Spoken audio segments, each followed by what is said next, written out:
Let me start by welcoming you all once again at the Suriname Energy, Oil and Gas Summit 2023. And let me also express the commitment of my government, and that is to lead my country, Suriname, on a path to becoming a respected, developed country and taking its rightful place in the world. God has blessed us with, amongst other things, beautiful nature, a diverse, beautiful, and friendly people, and an abundance of natural resources. My government has set its uncompromising aim on developing the institutional framework and using these strengths to get to the aspired developed status on a sustainable footing. Achieving this while facing multiple crises like the COVID pandemic, financial, treasury, climate and food security threat, don't forget the impact of the Ukraine war, has not made this an easy task for us. But if we aspire to be what we can be, there is no room for political shortcuts. And this approach is the only sustainable path forward. Oil and gas will be the catalyst for this development. This sector and the spin-off sectors will get the government's full support within the existing legal and institutional framework. Where needed, we will develop additional legislation and regulations to support the development, equability, and with respect for investors. As mentioned, sustainability will be a crucial pillar of our economy, and income will be routed into these core sectors, including agriculture, tourism, and service propositions. The future generations will have a rightful place as we use these non-renewable resources. That is why we have initiated oil and gas education in our schools so that our young people can play a leading role in this sector and ensure the strengthening of our national policies. The Welfare and Stability Fund, which is fully supported by my government, will play a key role here for future developments and for the diversification of our economy. And let me be very clear. In this summit, for this audience, that my country, Suriname, is committed to the globally agreed targets to transition our societies to renewable energy and phase out fossil fuels. Suriname is taking a balanced approach in this respect. Our forests are important carbon sinks, including our mangroves, and our policies will aim to keep it like that.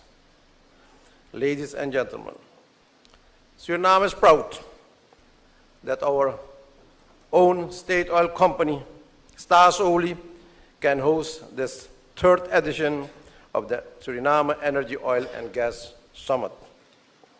And I express my sincere thanks to the CEO of Toespraak, Mr. Anand Jageser, and his staff for organizing the summit. This event will highlight Suriname's investment opportunities driven by hydrocarbon resource discoveries and appraisal programs in the offshore area.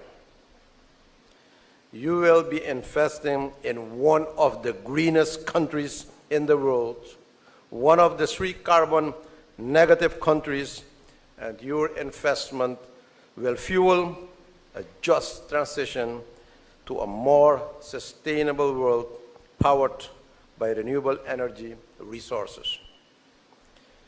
The overwhelming interest shown for this event bodes well for the further development of this sector in Suriname.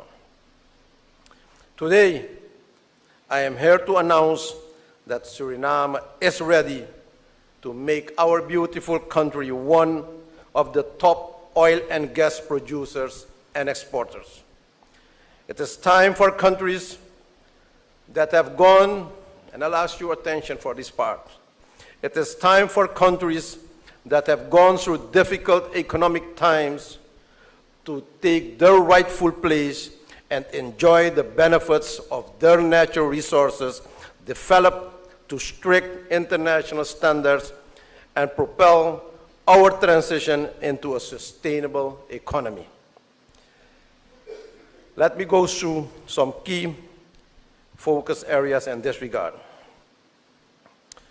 The role of Suriname in the Caribbean, Latin, and South America. Suriname's strategic position in the Caribbean and South America offers several advantages and opportunities. Yes, we can serve as a platform for connecting businesses and markets within the Caribbean community, CARICOM, and South America, UNASUR, and beyond, representing a total market of approximately 600 million people, a growing middle class, and an enormous growth perspective. Our membership in various regional organizations enhances our trade and investment options. We are rich in natural resources, including oil, gas, bauxite, and timber. And because of our fertile land, we can provide agricultural products to the region.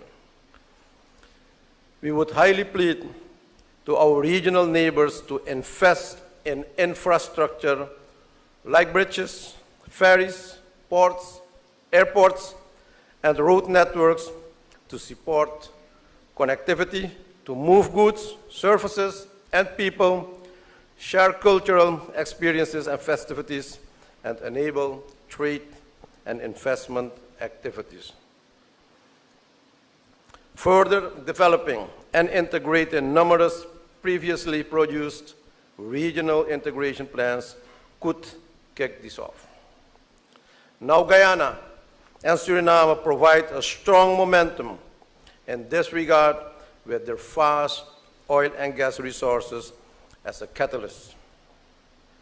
Suriname will become a developed and prosperous country, and one of our strategies is to focus on regional and international cooperation. This will open doors, investment, and technical assistance, and we can learn from others' experiences too. We embrace innovation, research technology, entrepreneurship, startups, and digitalization, and believe that we can do this in collaboration with international partners. Cooperation with neighbors on oil and gas development. Collaboration between Suriname and neighboring and regional countries can be to share technical expertise and knowledge, joint infrastructure development such as pipelines and refineries, terminals, and cooperation in marketing and selling oil and gas products. Achieve economies of scale and reduce costs considering the differences in our regulatory frameworks and legal systems, improve safety standards, and enhance efficiency. This can mean technical cooperation, joint ventures, investment partnerships, knowledge sharing platforms, and technology transfer for the private sector. The opportunities for gas. We are working on a regulatory framework for natural gas exploration, production, and commercialization. This includes enacting laws, regulations, and guidelines that cover licensing, environmental protection, safety standards, and revenue management. We need to consider infrastructure developments as offshore platforms, pipelines, and onshore processing facilities. We need to work on market development, including domestic consumption, for power generation, industrial applications, for even exporting liquefied natural gas, LNG, to regional and international buyers. We need experienced partner countries and companies to get quick access to advanced technologies, best practices, and technical know-how. And we will consider the environment and contribute to energy security, the economic growth, and sustainable development. The opportunities for we have many renewable energy options and can contribute to the global energy landscape by reducing reliance on fossil fuels and mitigating climate change impacts. Suriname has hydropower from our rivers and water resources, solar energy from rooftop installations, solar farms can diversify the energy mix and provide access to electricity in remote areas and reduce reliance on imported fuels. Wind energy, Suriname's coastal areas and offshore regions have the potential for wind energy development. Biomass energy, Suriname has abundant biomass resources, including agricultural residues, forest biomass, and organic waste.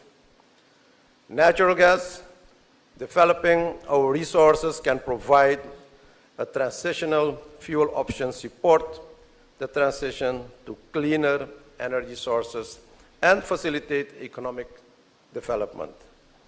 Ladies and gentlemen, these investments must go hand in hand with developing transmission and distribution networks. And we are looking at huge investments, especially when transnational connections come into play. Yes, yet another opportunity for investors and developers. I'm sure you want to know about the legal framework for your investment based on the Investment Act. Our Investment Act is important in this type of investment. The Investment Act is one of the primary conditions investors look at when we are working on renewing the Investment Act. Before the end of this year, we hope to have a new act ready. A good Investment Act is a must to attract and facilitate both domestic and foreign investment and stimulate business growth and economic development. Yes, it takes some time because we need to ensure that it has an excellent legal framework and offers investors and local content good protection. The mechanisms should ensure fair, impartial, and efficient resolution of disputes, providing investor confidence and recourse in conflicts. It should be transparent, streamlining administrative procedures, reducing bureaucratic red tape, and incentivizing investment in specific sectors or regions like tax breaks, custom duty exempts, and special economic zones. We must all align it with the country's development goals and changing market conditions. The carbon credits. Suriname is, together with Panama and Bhutan, one of the only 3 countries in the world with a net carbon sink. Antonio Guterres, United Nations Secretary General, who visited Suriname last year, promised to support Suriname in maintaining this status.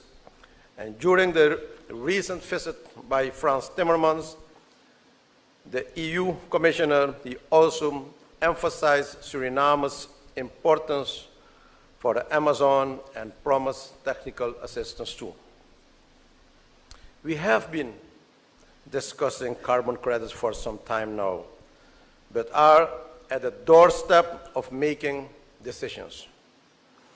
Suriname needs to align its carbon credit projects with international standards, maintain transparency, and adhere to the guidelines and requirements of chosen certification programs.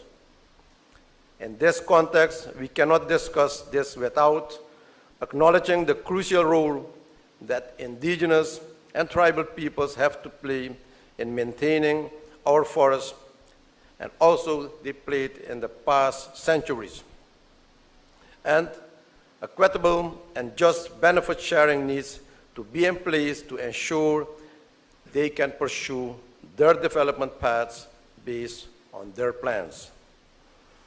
We need to establish baseline emissions, quantify emissions reductions, and get carbon credit certification, because certification ensures the credibility and market acceptance of the carbon credits. We have to engage with many stakeholders like carbon market consultants, legal experts, and project developers to navigate the complexities of the carbon credit market. We can sell our carbon credits to different parties, like those wanting to offset their greenhouse gas emission or comply with carbon reduction targets. Some potential buyers are governments and regional bodies, public institutions, companies, and corporations with sustainability goals and corporate social responsibility initiatives from the energy, manufacturing, transportation, and finance sectors. But we can deal also with carbon markets participants like carbon brokers, traders, and exchanges. There are even voluntary buyers, individuals, organizations, and communities interested in reducing their carbon footprint may voluntarily purchase carbon credits to offset emissions associated with their lifestyle, travel, or events like eco-conscious consumers, NGOs, and event organizers. But there are also compliance markets where entities are legally obligated to meet emissions reduction target or purchase carbon credits to comply with regulatory requirements. We will actively engage in marketing and outreach efforts to attract potential buyers, and I applaud the private sector, the Surinamese FSB, for discussing this topic during this summit. Regarding the development of the oil and gas sector, We are firmly committed to sustainably doing this and maintaining our carbon sink status in the long run. Ports, including airports. In the oil and gas industry, ports play a vital role in the exploitation, production, refining, and distribution processes. For most products, ports are the entry and exit points. They keep storage to maintain inventory and maintain a steady supply for domestic consumption or international trade.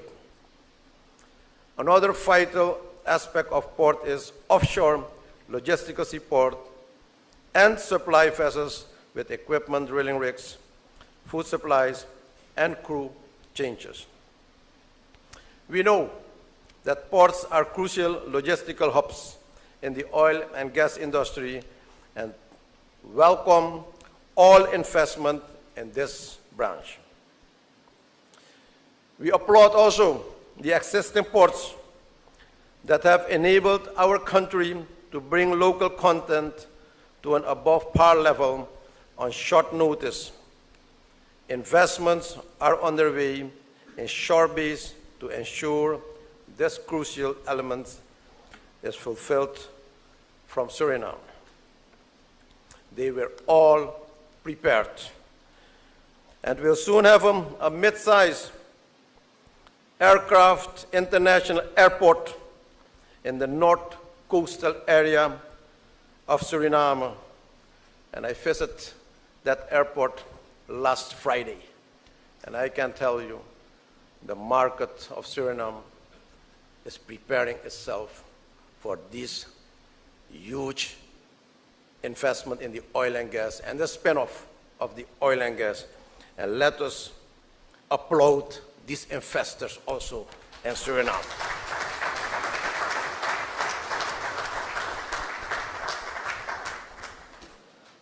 Guyana and Suriname have challenged river drafts, and we encourage investors to look at innovative solutions to counter this, be it by looking at innovative solutions to counter this, be it by looking at mutual deep sea port, dredging techniques, or unique vessels, including shallow draft vessels. The bigger the vessel that can come in, the more business can be done from our countries. We as government, we are doing our part by further increasing the draft of the Suriname River, currently standing close to 6 meters at high water. And hopefully that this condition, which was an obstacle for many oil and gas companies, that this obstacle will be removed now by investing and cooperating with our local content. The role of ICT and artificial intelligence. For oil and gas, we need sophisticated ICT systems. They play a significant role in the oil and gas industry, enabling efficient operations, improving safety, enhancing fast decision-making, effective management of resources, etc. We know the importance of ICT in the oil and gas sector, and that your ICT systems enable the collection, storage, and analysis so companies can enhance efficiency, optimize production, manage risk, and safety. We think of digital oil fields, advanced technologies such as the Internet of Things, and geographical information systems for mapping, spatial analysis, and visualization, which help optimize exploration activities, identify suitable drilling locations, etc. And of course, communication and collaboration for meetings and information exchange are very important for remote operations.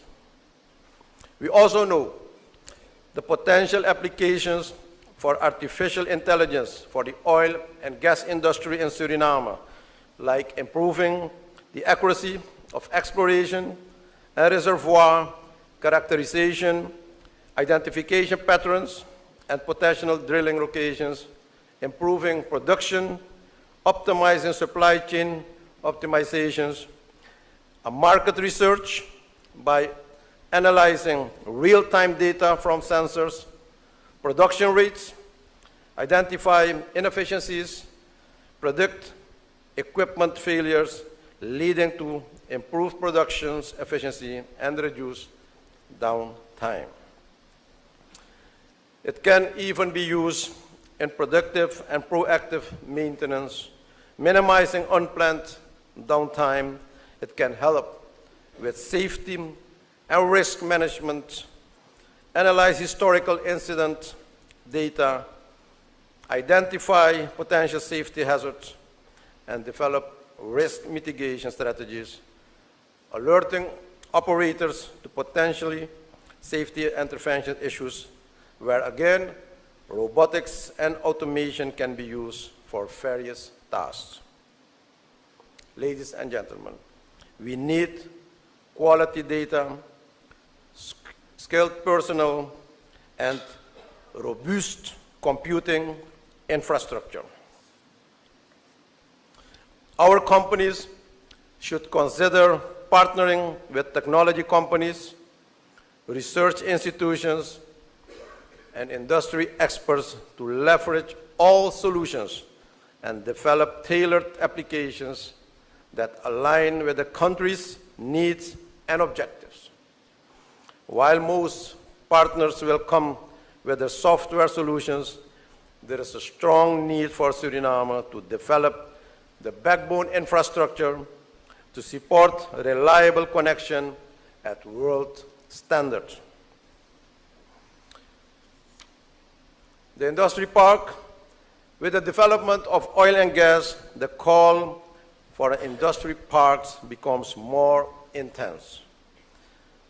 As a government, we are in the stage of exploring the options. This involves careful planning and consideration of various factors.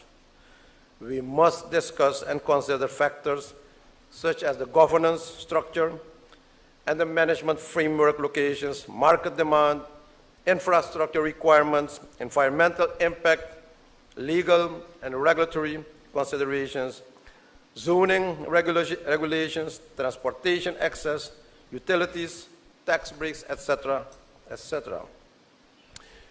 We want to foster a culture of collaboration, innovation, and knowledge sharing within the industry park, encouraging network and partnership, and consider preventive healthcare activities, and build codes and standards.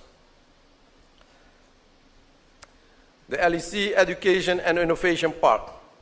We need innovation, research, and knowledge with all oil and gas activities. On the 10 hectares of land reserved by my government for the youth in the CARICOM, we will establish a LEC Education and Innovation Park. In 2024, we will start the preparation for an innovative park for a university, for short diploma courses, laboratories, and cultural center, and a dance school to transfer and mingle our cultures with each other.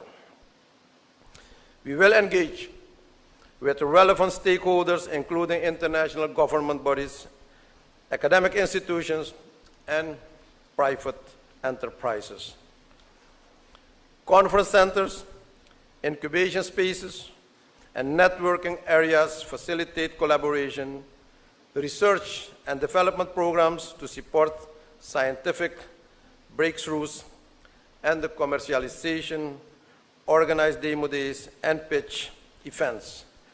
This will need a concerted effort and a long-term strategic planning but as member of CARICOM and UNASUR, we must take big steps to promote economic and social integration. We must encourage entrepreneurship and technology education from primary schools on and attract and retain local and international talent. We need to establish partnership and exchange programs with regional and international science parks, research centers, innovation hubs, countries, private sector investors, and international organizations willing to invest in this park. The role of women, yes, this is very important also in the area of oil and gas development. Women can take the opportunity to start a career in engineering, geology, finance, operations, project management, environmental management, etc. The oil and gas industry often invests in training and skill development programs. Women-owned businesses can benefit from the demand for goods and services. Women should build network, invest in their professional growth, and study technology, engineering, and mathematics because education is essential to increase their representation in the oil and gas sector. So, please have a proactive mindset and empower each other as we are here to lend a firm hand. I will close with our strategy on local content and foreign direct investment. Finally, ladies and gentlemen, a well-designed local content policy is a must in maximizing the benefits of resource development for the host country. We need to consider the potential for resource depletion and the need to diversify the economy beyond resource attraction. That is why this policy is essential. Since direct and indirect jobs will be created, our local content policy will establish clear and measurable regulations for job creation, skill development, technology transfer, local business development, and socio-economic empowerment. It will promote the growth and competitiveness of local businesses by creating an enabling environment for their participation in the supply chain. International companies can also foster innovation and technological advancement by offering training to their local partners. Foreign and local partners don't need to worry. We will regularly assess the processes, identify gaps or challenges, and take adjustment strategies as required. Transparency and accountability mechanisms will be established. And we will strike a good balance between creating opportunities for local participation and the attractiveness of investment environment, because collaborating with international oil and gas companies enables the transfer of advanced technologies, technical expertise, and best practices to the local workforce and businesses. This builds a pool of skilled labor that can be utilized in the industry and other sectors of the economy, which will spin off to the whole economy, reducing poverty and diversifying our economy. Even tourism will increase since the expats will come over with their families, and we welcome investors and roll out the red carpet for them. In closing, we applaud once again Staasolie, State Oil, for bringing together all the major public and private sector stakeholders across the entire energy, oil, gas value chain to lead and contribute to the sustainable development of Suriname. We are delighted, ladies and gentlemen, by your presence at this prestigious summit covering many business, development, and social aspects. I trust, as the government, as the President of our beloved Republic, we have also contributed with this speech, which includes direction to a significant number of business opportunities for all of you. My dear friends, brothers and sisters, we welcome you once again to invest in Suriname. Suriname, yes, is open for business, open for you, and these doors will only open wider and wider for you. I wish you all a pleasant and fruitful summit, and I'm looking as President also to the outcome of this summit and the advice and also the recommendations which we are willing to implement in our strategy as well. Thank you very much, and may God bless you all. Thank you.